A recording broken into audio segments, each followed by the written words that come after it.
I'm Sarah, a daughter of Iran, and I welcome you to another tale. This time from Masnavi. I feel like I have to show it to you every time. Manavi by Maulana, or you might know him as Rumi, this amazing poet and philosopher from the 13th century. So today we're going to explore the story of the parrot and the merchant. Once upon a time, there was a merchant who decided to travel to India. Before he set off, he asked each of his servants and maids if they wanted anything from this journey. One by one, they made their requests, and the kind merchant noted them down dutifully. Then he reached the cage in the corner of his room, where a parrot, his beloved companion, lived for as long as he could remember. The bird had a beautiful voice, a clever mind, and a heart full of longing. So, my dear parrot, what would you like from India? The parrot paused. Okay, I gotta say this. This book is in Persian, and in Persian we don't have separate words for he or she.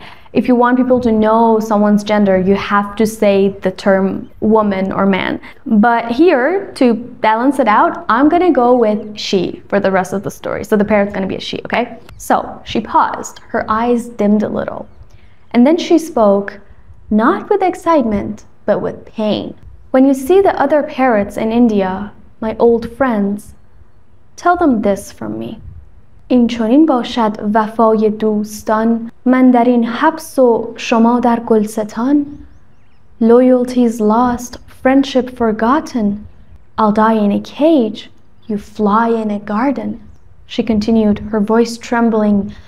گر فراق بنده از بدبندگیست چون تو با بد کنی پس فرق چیست؟ If I have made mistakes and it made you so sad, you're no different if you treat the bad so bad.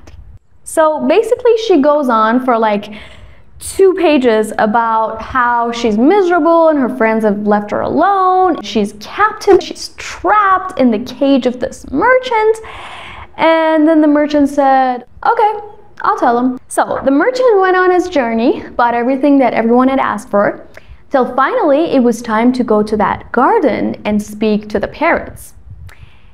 He went and carefully delivered all the messages, just as he promised. He was expecting any kind of reaction, except for what he saw. توتی زان توتیان لرزید بس افتاد و مرد و بگسستش نفس. One of the parrots trembled in shock, fell down and died when stiff as a rock. The merchant couldn't believe it. Was his parrot really this dear to these foreign parrots? Why would that one bird react like that upon hearing a message? I should have never said anything, he thought. نکته‌ای کان جست ناگه از زبان همچو تیری دان که جستان از کمان. The word jumps out before you know it's an arrow shot from the bow.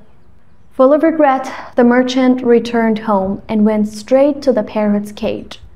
He told her everything, the parrot's death and his sorrow, his guilt. Upon hearing the story, the caged parrot went silent.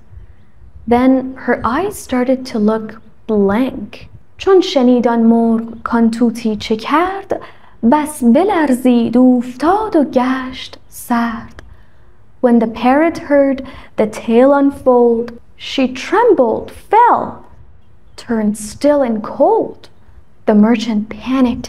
He tried everything he could think of to wake her up, but no, she wouldn't move. ای دریغا مرغ خوش آواز من ای دریغا همدم و همراز من. Alas, my bird who sang so sweet, my friend, my love, my soul's heartbeat. ای زبان تو بس زیانی مرمرا چون تویی گویا چه گویم من تو را. Oh tongue, you've hurt me over and over, and what can I say when you're the speaker? But there was no undoing it. She was dead. The merchant opened the cage and gently laid her body out in the garden, thinking at least she could rest among the flowers. And that's when something astonishing happened. طوطی مرده چنان پرواز کرد کآفتاب شرق ترکی تاز کرد. The dead parrot took a sudden flight like the Orient sun that rises so bright. So she wasn't dead after all. The merchant stood there in utter shock, confused and perhaps a little amazed. او چه کرد آنجا که تو آموختی ساختی مکری و ما را سوختی. What did he do? Where had you learned? How could you fool me and leave me burned?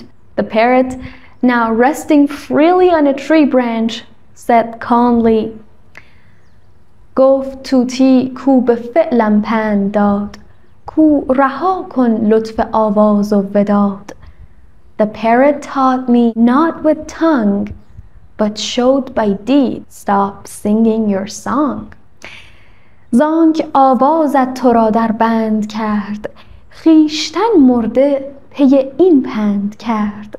My voice became my own prison. She feigned her death for this lesson. So basically Maulana is telling us if you want to set yourself free, you have to die first. You have to let go of the praise and the affection and the free seed to get the real prize. It's actually quite similar to the tale from last week. The girl had to realize the jeweler wasn't what she needed. She had to give up on him to notice the king who had been waiting for her. So then the parrot offered the merchant a final piece of wisdom. دانه پنهان کن به کلی دام شو غنچه پنهان کن گیاه بام شو. Bury the bait, became the snare. Hide the bud, bloom high in the air. The merchant, now humbled, started to think, how can my soul be less than a parrot? The soul too should seek freedom and let go of all the attachments. در پناه لطف حق باید گریخت کو هزاران لطف بر ارواح ریخت. Only the shelter of God's grace consoles, where endless blessings rain upon your souls. خواجه گفتش فی امان الله برو مرمرا اکنون نمودی راه نو. Then go, he said, farewell to you. You showed me a path I never knew. And that's it, guys. I hope you enjoyed this story. As always, I look forward to hearing your thoughts on the story because I know we all have our own interpretations. I'm Sarah, a daughter of Iran, and thanks for watching.